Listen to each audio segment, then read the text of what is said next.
Hello, this is the branch vlog video for 0.2.3.7, the bug buster one you see here.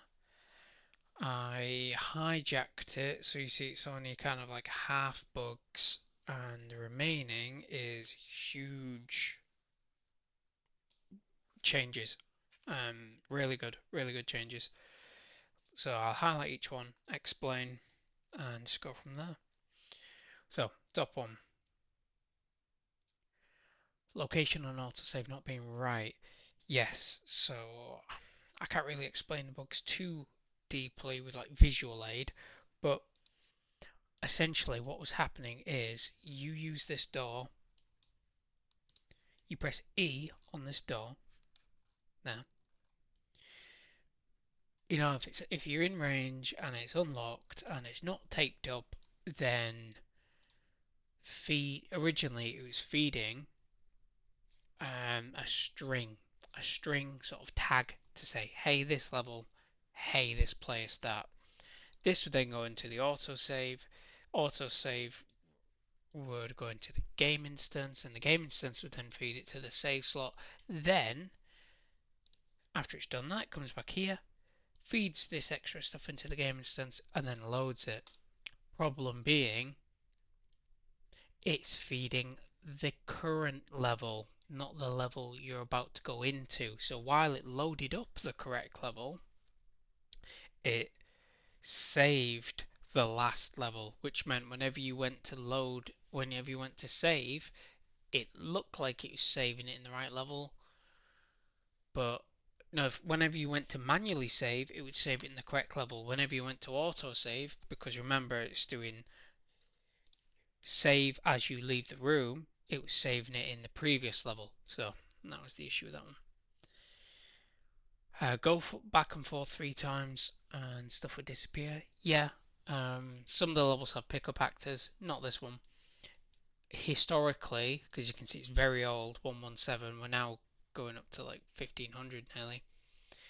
If you went back and forth, if you left, came back, left, and then came back that second time, the pickup actors would disappear. And I believe it's something to do with the game instance initializing the level with the pickup actors inside and it just wiping them. But it's fixed now. I must have inadvertently solved it by fixing and working on other stuff.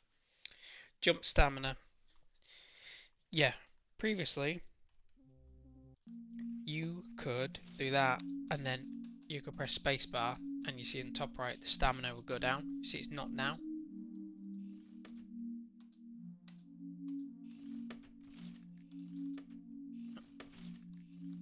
Wait a minute. Ah, no. Ah, it's spacebar because it's... Yeah, that's fine. It, a bit like when you hover over something and you press enter or space and it works as like a left click. That was what was happening then. But yeah, as you can see, jump, jump, jump. Can't do it. So that's sorted now. Storage access opens inventory. Yeah, so intentional originally. Now don't want to. It used to, so inventory, storage. Originally, see if I can do them at the same time. It would look like that, and we didn't want that. Now we just want that. It's that. Double door not visible on door transition. Yeah, I have a transition level, and I simply I tick it as a double door if it's a double door, and it does a different like this.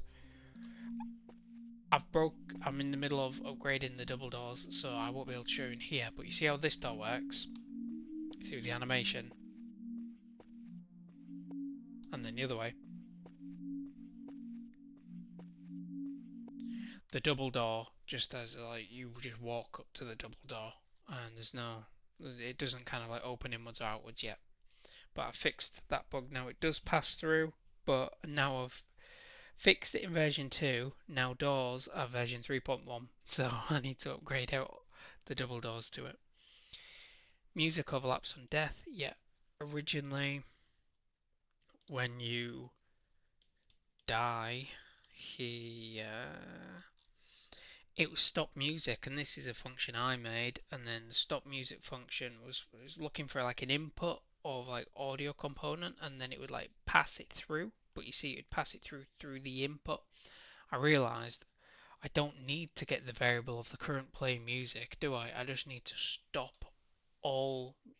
I don't need to pass through a music variable to say stop this one. I could take advantage of the variable I create when I begin to play the music in the first place. Here, this one. So, fixed it, simplified it, and in simplifying it, I fixed it. Storage container not persisting. Yeah, this won't be a deep dive into storage. It's worth its own deep dive, absolutely. So I will do that. Originally, these were structs. Inventory still functions. I was pressing I then, but I'm not playing the game. I's for inventory, E is for opening the storage. Inventory works on structs. Storage used to work solely on structs. Now storage works on data assets, you see here. So we've got John's dresser, and we've got like the default and active. Really interesting here. You might find this interesting as well. Normally you'd use something. I'll see if I can get it up. Normally you'd let's say default item in this is like a packet of crisps, for example, and then you stop playing the game, you pick it up, you stop playing the game, you play it again, the default item would still be a packet of crisps, right? Yeah, it would do in structs, wouldn't it? And every other thing, not in data assets though. In the data asset, if you see this, see it's got crisps there. I play the game, I pick them up, I stop playing the game, this is gone. So the data asset persists. It's really weird. Normally when you go between levels, you lose the variables. So you pass the variables into a game instance to maintain the state. So if you're injured when you leave a room, you're injured when you enter the new room, rather than it, giving you back full health, for example. Normally you need to pass through a state explicitly, like feeding it to a game instance. However, data assets, right, how to describe it. Levels persist in the level. Game instance persists during gameplay. Saves persist just like normal saves loads outside of the thing. Data assets persist like saves. So I can stop playing it. I'm not going to break it just to show you.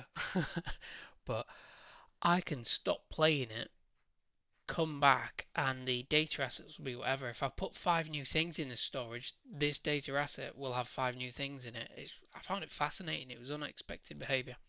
So this is why I have a data asset active and data asset default. If I find you where it is, this is the door. We don't want the door. We want the storage. Is it this one? It's before this one. Let me use the event graph. I can find it easier. First run. Not first run.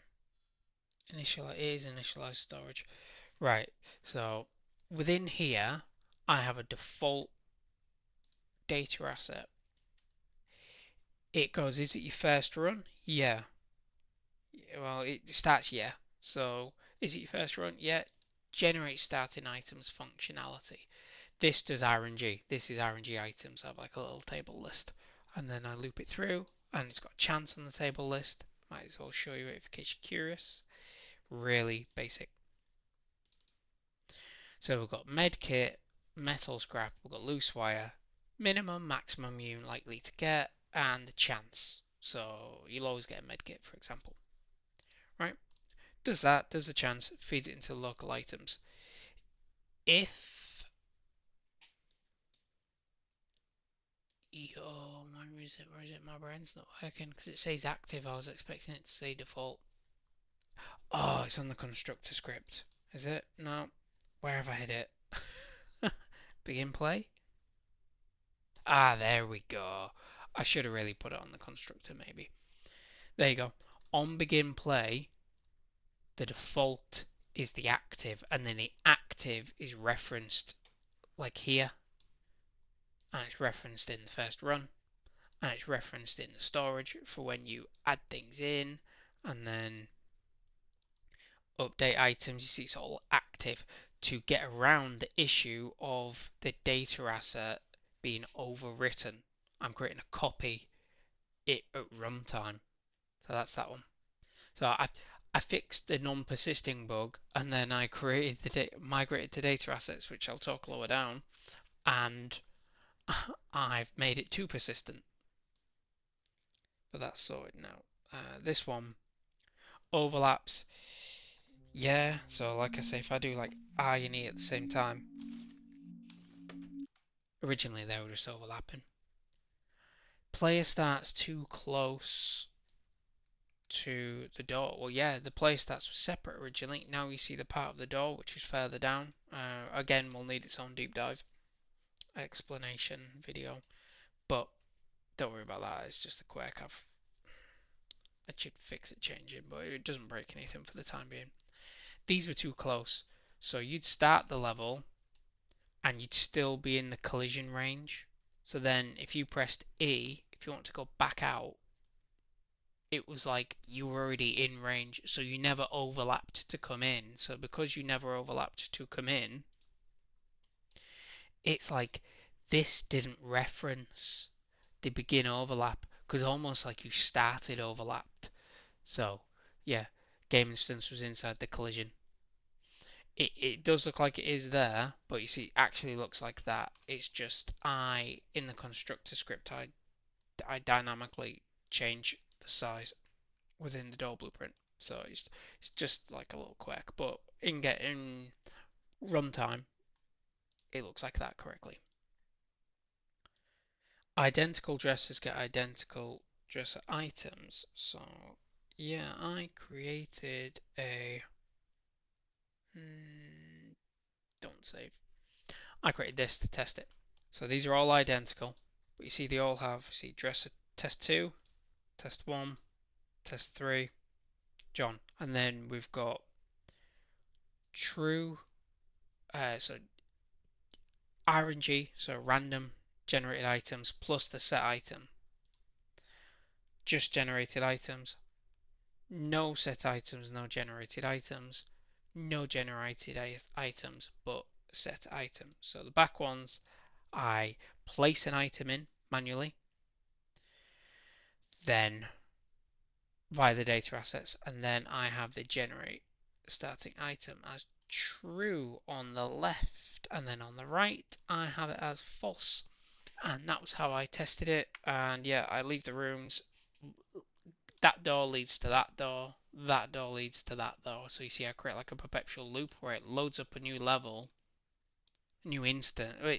Technically, it's loading up this level again, which completes the double check for persistence, you see, because going this autosave game instance loads up, autosave game instance read, autosave game instance write, autosave game instance read. You see, create a loop.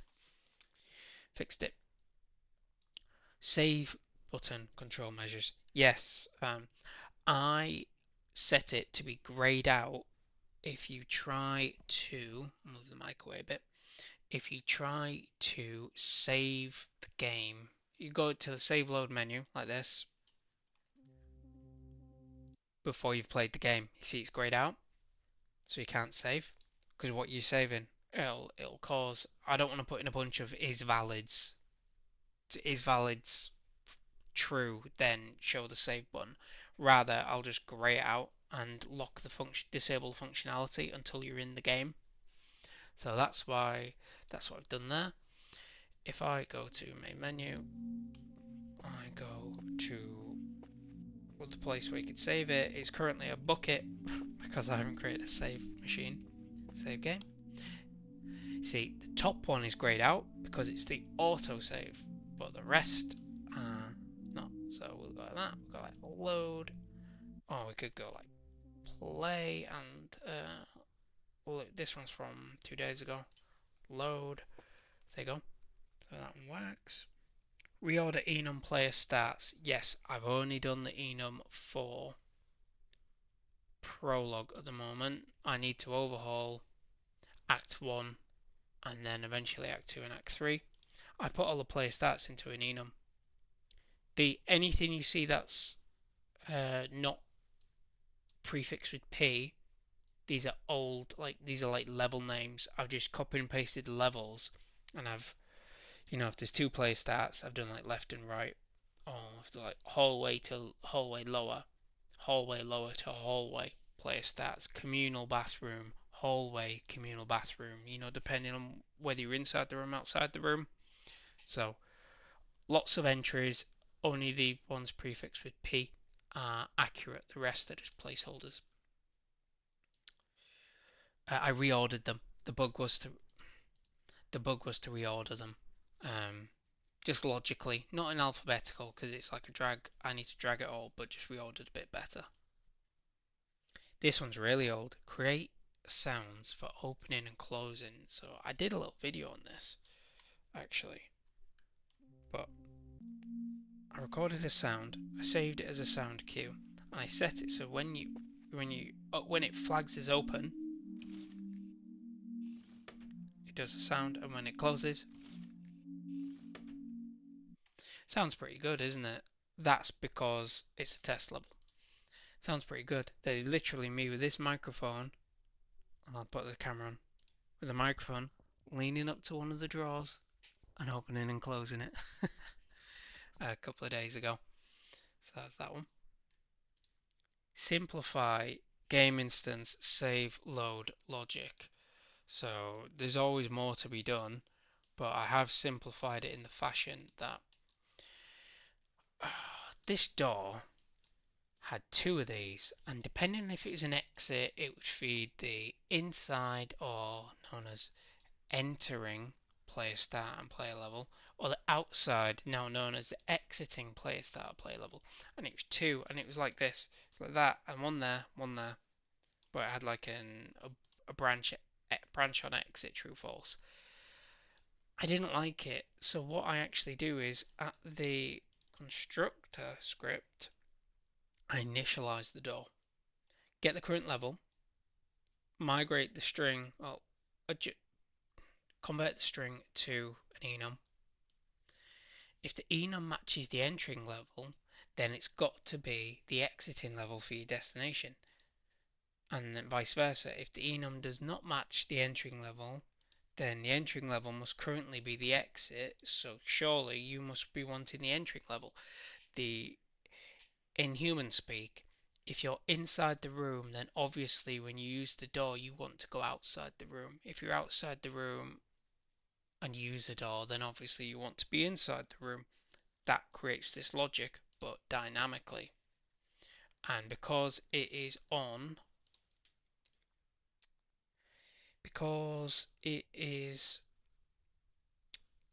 the constructor script, it changes it before runtime. Like if you look at this door, watch what I do.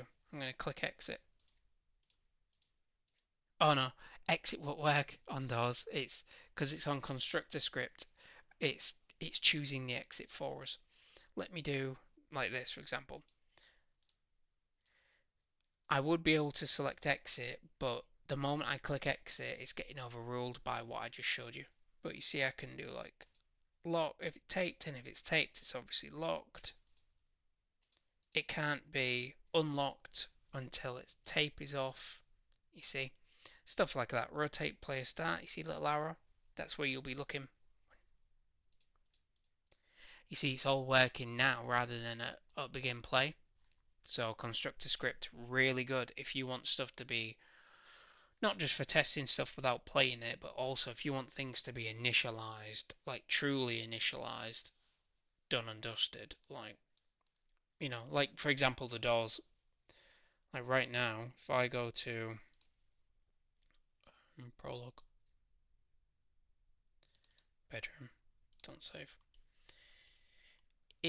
We're inside, right? You see bedroom there. So we have to be but going to bathroom. That. We're inside, so we have to be going outside. And that's what it's doing. And that's why it doesn't show you it, because it decides it. So I've made it not instance editable, but it actually decides the destination level. The destination level is that variable, and that variable gets fed into the autosave. And that is partially how we have fixed the location not being right, you see here. But that's that. It simplifies it because then it passes through the variable and there's not extra things going on. Update door transition level to version 3. Yes. You see these doors and you see the animation, don't you, when I go through them? Well, that's actually a separate level. So this is now empty by default.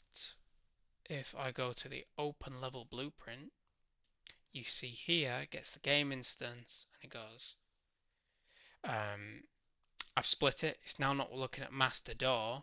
We have master transition door blueprint, which is a cut down slimline version of master door, because we don't need to populate everything, we just need some of the information. We update the sprite of it, and we update the sprite with whatever the sprite we pass through. Whatever door we touch is a door that gets passed through on that animation. And whatever door we touch, now it passes through, is through the master door. Before, after the autosave, before the level loads, when you go to use the door. So that's that bit. And that's basically it, really simple. And I've done a similar thing for the stairs. That's it. Upgrade storage widgets. Yes, storage widgets. I've already talked about this actually, haven't I? They now work on data assets there rather than structs, which is better in so many ways. Structs, if you like, let me show you something. If you do this, and then you decide, oh, I'll add in an extra variable. If you've got all this stuff logged somewhere, like say you've got it on a game instance and you've initialized the variables, they all get wiped. Not a big deal, right? Unless you have, where is it? Unless you have a struct like that and you've initialized all these variables on at game instance level. This is a prime example of why you should have a data asset and migrate it and do that, the default logic where I pass it the default, create a copy. I'm going to do that for John's initialization rather than being a struct, but I haven't done that yet, but I have done it for storage, and this is what this is referencing.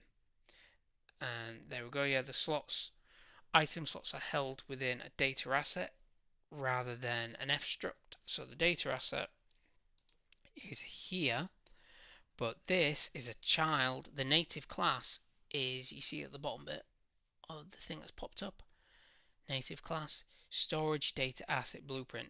I've created that. That's a primary data asset, which I create, right click, create data asset. Then that's how I initialize it. So you see, it's still a struct, but it's not the items struct, it's the slots struct, which is alright. Slots are alright. I can't see it causing too much trouble. At least it hasn't yet. So that's the primary data asset. This is like an instance of it. You see, it's got items. It's the item struct. So yeah, granted, I'm still using a struct, but I'm using struct for the slots rather than struct to store all the different storage, and it has made a big benefit. That's that one. Migrate to instance of it, yes, so it doesn't overwrite the main one. That's what that's talking about. Save machine blueprint. refactor it. Yes, so now when you're in range, we still keep the nearby save machine. That's how we control whether we grey out the save button. We enable it, but now rather than it having like a default message like press press M to save game and all that stuff, I now get it to ping you a response. So if the protagonist is valid, use the message widget sat on top of the protagonist. See the message component there? Use the message widget, which is a variable which connects to the message component, and what that results in is, watch when it pops up, watch, the message doesn't stick to the item, the message sticks to me. And that's because the item feeds the message to me, John's blueprint, and then John's blueprint shows it. And that's what it's doing. It's feeding the message for a set amount of time on the message widget. And this message widget, an instance of it is sat on John here. And you see that's where it pops up. That's why it's, you see where it's selected there? There you go. Much better than having separate message widgets on separate blueprints and then them all needing to show or not, and then all this other stuff. Yeah. Now it looks like John's talking as well. Granted, it's more like him thinking out loud with the "do you want to save game," but it will look like he's talking when he's trying to open a door. Let me show you the door actually. Let me give you a quick little example of why I've done it this way. Taped play E. It's locked anyways. If I hold E, removing tape. Huh, but it hasn't removed it. Interesting. But it's still locked. It's a logical scenario that I haven't thought of clearly, at least not in this test one. So the tape is actually removed, but because of something in the constructor script, yeah, ignore that, that's a different problem. Something in the constructor script is thinking it knows better than me. So you see you've got checked tapeable. I've done something. It might be the name of the door, might be the class of the door, because I feed it a class and the class is here. It might not. That's why. Let me fix it and show you. Door BP. Maybe I'll try and fix it. If it's in there, then tapeable true, which it is, and that's why the tapeable worked. And then we need a init taped. Yes, so it starts taped. That's fine, that works. But then is taped. It's holding it longer than, it's holding the button longer than 1 second and is taped. Then remove tape. It does remove tape, but the sprite doesn't change. Default door sprite. Set default door sprite. I don't know. I'm not going to try and fix it. I know better than try and fix it on, when I don't know, do a rabbit hole investigation live fix on one of these. But yeah, that's why you see the responses followed him. That's what I wanted to do. Upgrade to door version 3. Yeah, let me try and do something handy here. Door, we want parent door, so parent door actually sits in item. If I do, let me get rid of these for you. If I do right click, revision control, against history, version 3, will this fix it? LFS, oh yeah, Jesus, the git LFS rules, I had to fix that. Let's do this one. Right click, against current version,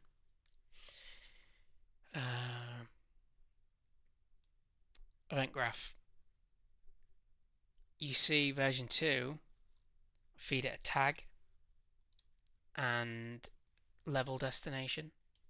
Now I feed it destination level. It's a different variable though. I wanted to change the name as well. You see they've changed the names here, there. And we player started in enum, that gets converted.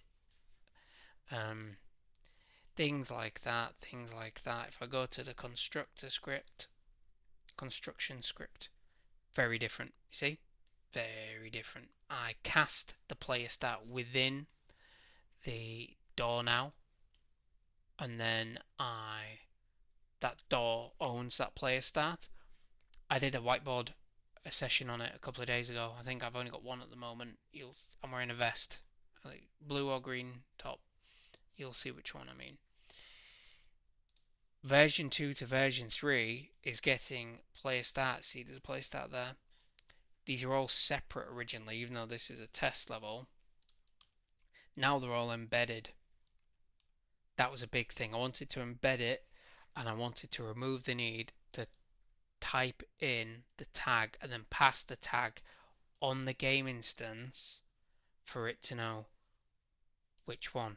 It looks like I haven't done a thing for the game, not the game instance, for the game mode, so I'll show you it now. See, edit game mode, edit. This had a different thing in the event graph, essentially saying just pick whichever player starts in the tag, which worked when we got it going. But now I do an override on, I don't know if it shows you the override if you've already selected it. No, it's disappeared. Override, choose player start, and then it'll disappear from this list. Get the game instance, look at the doors, all the doors in the level. If the doors in the level, for each door in the level, look at its last player start. If the last player start equals the destination player start, great. Then you've found the player start we want. And then from there, feed in the player start, and then this blueprint, this game mode blueprint decides which player start to go to. So we're saying choose player start, this player start. If it matches, you're seeing the green text popping up because it's always matching now. If it doesn't match, then do the game start, which the game start is only here. See, click on it, it's got tag game start. If no game start and no match, then no game start as a text, and then just pick the very last player start you've got. You'll also see this extra bit where it's saying and not game start, because this runs very fast, and the construction script on the door runs very fast, and together it was doing a bit of a disconnect where, like I said, this was out of sync. It's always picking the last one. Well, this was always picking the wrong one. So what the clever thing I'm doing here is, it's last player start, right? That's because you remember remember what we put on the construction script. Let's just do right click, close all tabs to the right. You see here, if you're in the current level, then you must want the exit level, and you must want the exit player start. And you see it decides for you, and then also allocates the exit. That's why I couldn't click it, because it's doing it for us, doing it for me. It's doing the same thing here. Last player start. Well, what's the last player start?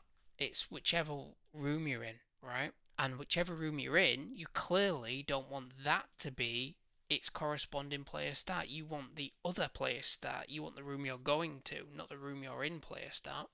And that's how I do it. So it's kind of implicit, taking advantage of implicit coding practices to catch it, rather than, it's a bit more sophisticated, a bit more complicated, but it works well with the construction script running as it does. Player stats to Enum. Yeah, I've already showed you the player stats to Enum, haven't I? The reorder bug. Oh yeah, because I do bugs first. So it's the same thing. Upgrade stairs to version 3. Stairs really needed a big overhaul. Originally, stairs, don't worry about that. It's just it's more like a warning quirk that I just need to work on. Originally, stairs were like this one. You see, I've got stair static mesh, and then I stick these little sprites on it, and then I put a player start there. Not this one. Player start there, and I do like a little thing. And the stairs version 2 looked was gross because you see originally the whole process of it's master stairs now, isn't it? I changed it to master.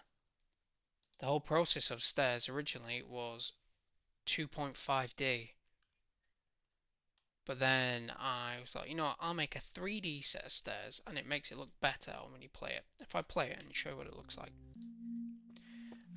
Granted, it's not got a lot of colour right now. That's because I haven't done lighting properly. But you see, now in 3D and in 2D, they kind of look good. They look right, don't they? They don't look too wrong. One, is it 2? See, it doesn't look jarring. Originally, in orthographics, so this one, 2D stairs look great, look fine. It's like an illusion. But 3 in perspective, they didn't. They didn't. So it was difficult. So I decided I'll just make 3D stairs.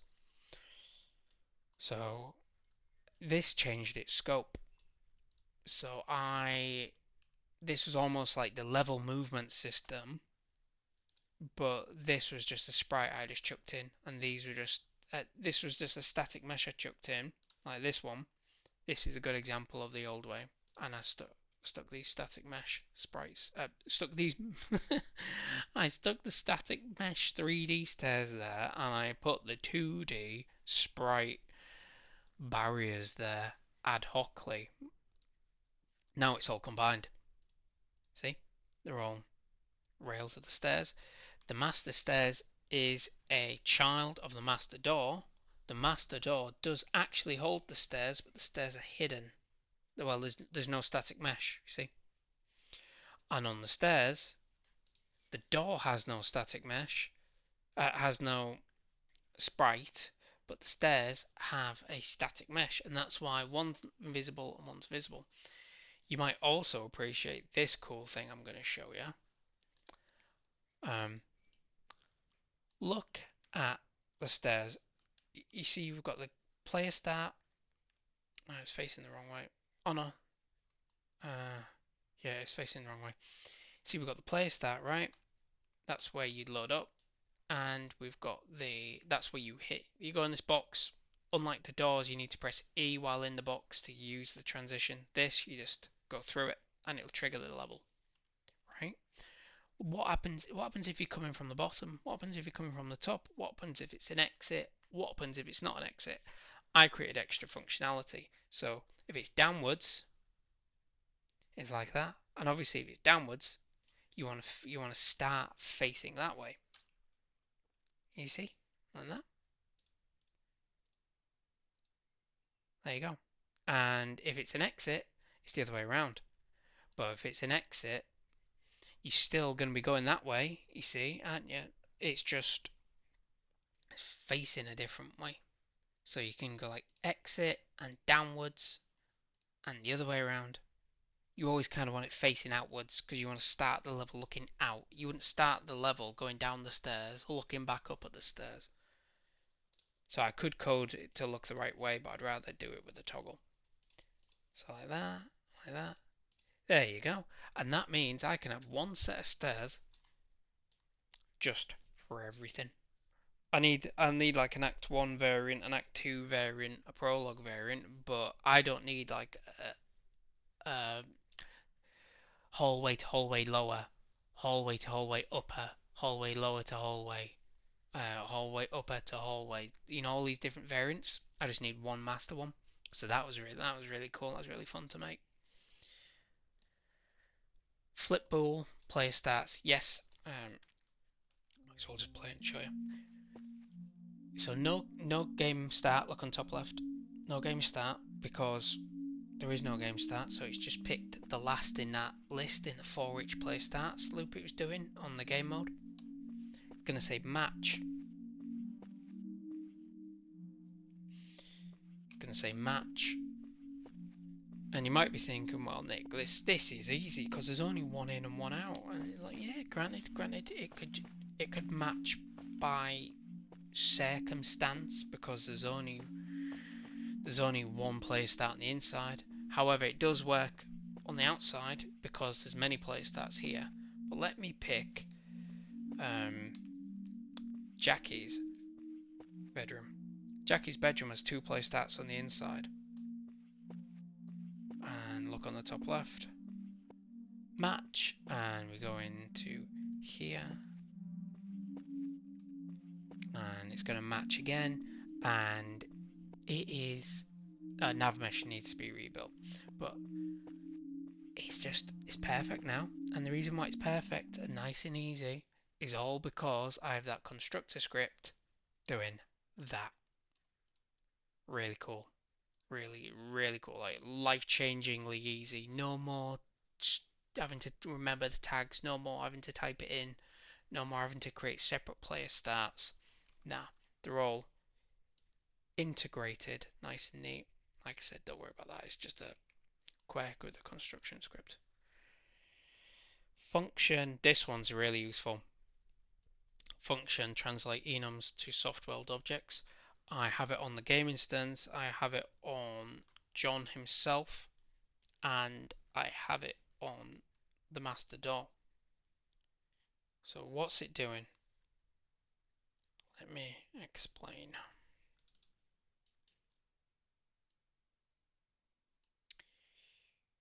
Where do I have you? Do I have you on?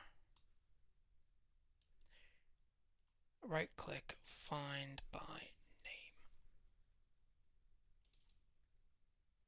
Yeah, so we've got it there. So yeah, stairs destination, but we've also got, see, stairs destination. Doesn't control whether it's an exit. You know, you can control the exit toggle on this one, or the doors destination. Current level goes to this. This goes for each, so get the string, for each entry in the enum of levels. Really cool. You might want to replicate this. So that's every single level in the game. I did it a while ago. Every single level, right? Might be thinking, wow, that's crazy, Nick. Why would you do that? Because for each of those entries in the enum, if the enum matches the string true, then print's just for us to see, but return the enum, and this allows us to do a translation between string, get current level string, to the enum, and then the enum is then referenceable as with the where we're going, the inside, outside, the entrance, the entering and exiting level, right? Yeah. But then on the save load, it goes here, it goes to here, and you think, oh, okay, so what's the big deal? Well, when we go to the door transition level, I go to level blueprint, we store the enum, right? But let me show you. Open level by name, open level by object reference. There's no open level by enum. And if I do that, I think it works, but there's a chance it might not work, in its conversion. But I then have an extra one, which I realise I've just showed you the wrong one. I showed you the enum translation, haven't I? This is the one that then goes into level enum to soft object. Messy, but depending on which enum you do, see, I've got all the levels here. It's crazy. I will simplify it. Currently it's only got prologues hooked up. Then so prologue protagonist bedroom level, if that's the outcome in the enum, then it's protagonist bedroom level, the soft-world object. Soft-world object comes as an output, so it's a translator. In that translator, wrong one, we then do open level by object reference, which means we absolutely get it bang on what we want, like here. So yeah, see, I do the same translation. It's the same thing, but I've copied the function to work off John's blueprint rather than having to have it on the game instance and have to make sure the game instance is initialized beforehand. So there's no like can't find reference thing. So it's the same thing, but it's sat on John's blueprint as well. Yeah, pass it through. It's really good. Create new style doors for Prologue. Yes, so we're nearly done now, guys. We've got all these doors here, and we've always had all these doors. So what's the difference? The difference is each door now holds critical information for whether it, for the inside and the outside of the level. So where it is placed now, so it knows its, it knows which side it needs to be at, essentially. You see? And then if I go to this, don't save. The variable is exactly the same. All I've done is I've just rotated that, but it controls the exit. It knows which one it is. With that, I can't just have. The whole purpose of it was to have one door for both sides that I wouldn't need to populate the variables in ad hocly and then run the risk of the door resetting for whatever reason on the blueprint. And there's two instances of the door with different variables, so it'll reset them both to the same. Now each door is specifically different, and all these different doors, these different types, which like that's door BP, and that is oh, what is another? I think it's door BP Alt 2. Oh no, Alt 1. So they were all like that originally. If they didn't have names, I just dump that in and then I stick a player start in front of it. Remember, it's all modular, all kind of semi-unrelated. Now it's all integrated, but that requires me to create a door for each door and give it specific directives. So kitchen door to cafe. This is blank right now because kitchen is only populated in Act 1, but I need the door as a placeholder. Let's do Jackie's door. This is Jackie bed to hallway relationship. And the bed to hallway relationship has inside bedroom, outside hallway, hallway level, specifically hallway level Jackie's player start. So that's the purpose of it. So that's what the reworking is, new style. Upgrade Prologue doors from to 3.1 and stairs 3.0.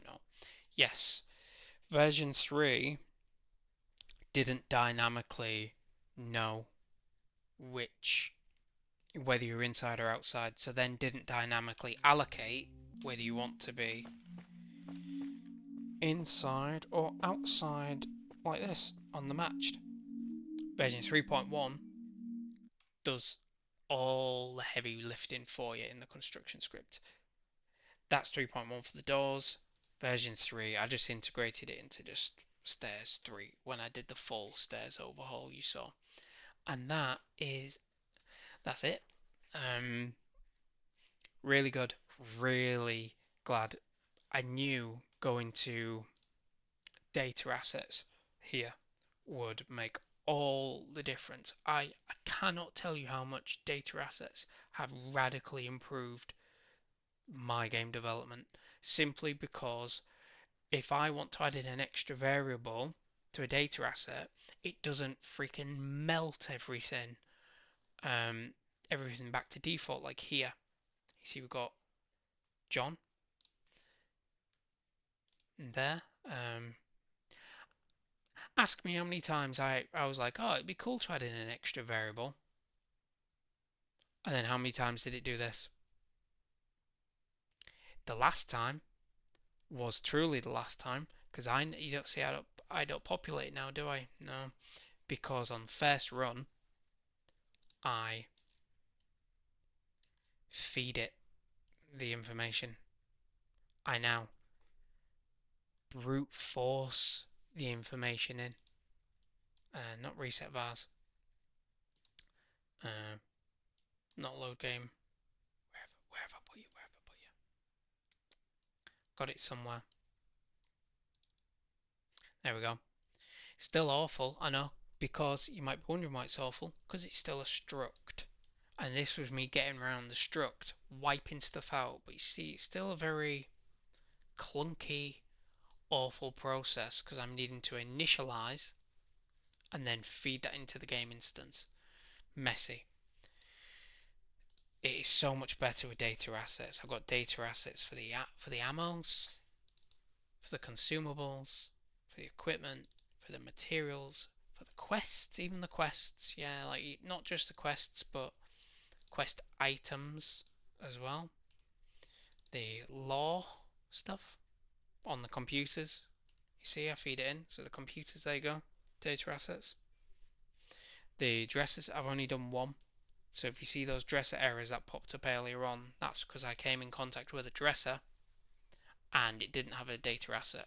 Because the data asset goes from default to active, that copy, when you come into range like that. Data assets, amazing. They were only released, when were they released? About 6 months ago or something, maybe. They were quite new, and yeah, I jumped on, but finally migrated it for some of the stuff, and I've just jumped on board, use it wherever I can now. Any struct you see is a struct that was put in place originally. I haven't created a new struct since then. That's that. So I'm now working on the mimicking a sort of Octopath Traveler style multi-directional thing. Currently, I keep on looking to see it hasn't cut out the mic. Because it did. I recorded this morning and I realised it wasn't recording for like 15 minutes halfway through. If I go to John, go to event graph, very old still. See, it's looking at your velocity, and depending on your velocity depends on whether your character is looking left or looking right. If you want to see what this looks like, if I play it now, works as you'd expect, right? Like that. And I do really need to update all the sprites, so we'll be doing that soon. But works as you'd expect. I think there's this. Not that one. There we go. Right. Let me cut this off. Show what it looks like. Don't crash. See? Now it looks like he's just doing a bit of Michael Jackson, you see. But Octopath Traveler uses a multi-directional thing, which I'll show you when I get to it actually. But it's within the animation source stuff. But it means rather than having to do that, I can set it up a bit like, like a D-pad where there's like up, down, left, right, but then you can kind of do like top left, top right, bottom left, bottom right. You can do that with the multi-directional sprite stuff. Maybe I'll just find you now. I've got it here. Animations. It's round here. There we go. Multi-directional sequence. I don't know what it's gonna do. Hopefully it doesn't break it. See? And then I can do like the quadrants. Or they're not. I guess they're not called quadrants if you do 8. But you see, I can. If you're going that way, I could do a sprite for you going that way. If you're going down, I could do a sprite for you going down. And that's how I can control it, rather than figuring out your velocity and go, oh, you're trying to go up, oh, you're trying to go left, right. See? Looking forward to doing it. Doing that one. Then normal maps. I talked about overhauling it. I'm going to overhaul the normal maps, how the color, how the light shines and reflects on it. You see right now, it's very jagged because I've done edge normals through a piece of software called Asprite. Um, you input the diffuse map, so what you've all the texture map, all the sprite sheets. Do that, it does edge normals, which looks like light shining on his shoulders, doesn't it? But the key difference is, look how good that desk and that dresser look. And look how the bin changes completely. That's because of me doing the normal maps for them rather than them in edge normals. Then if you look at John, see he's just brighter on the edges, isn't he?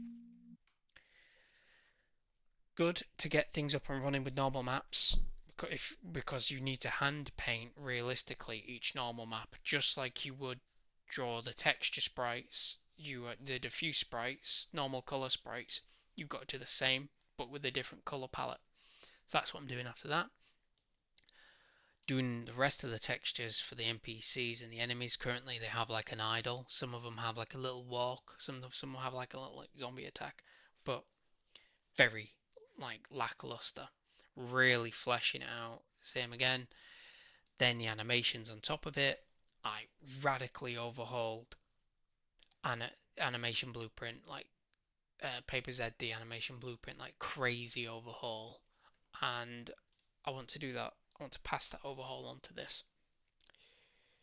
So the door enums, I said I hadn't done all the different enums for the player starts.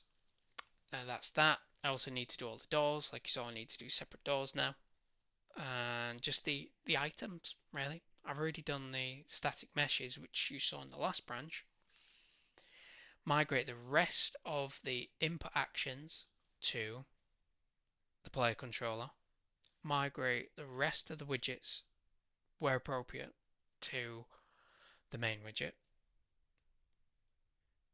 And yeah, just new music, creating puzzles, breathe life into the game. Like at this point, we're about to finish year 3. So we're expecting quests in, we're expecting decent prologue, we're kind of expecting like a alpha, really. I know it's not alpha because alpha's like a different. It's after 0.5 is the alpha, is it? Can't can't remember. But anyway, at this point we're expecting it good, like sort of like enough to get a kick if I wanted to really push it, enough to kind of justify Kickstarter, flesh it out, show the brilliant stuff that's happened and to come. That should be by this point. But yeah, next, starting on that. Thank you for your time. Yeah, hopefully you enjoyed it. See you later.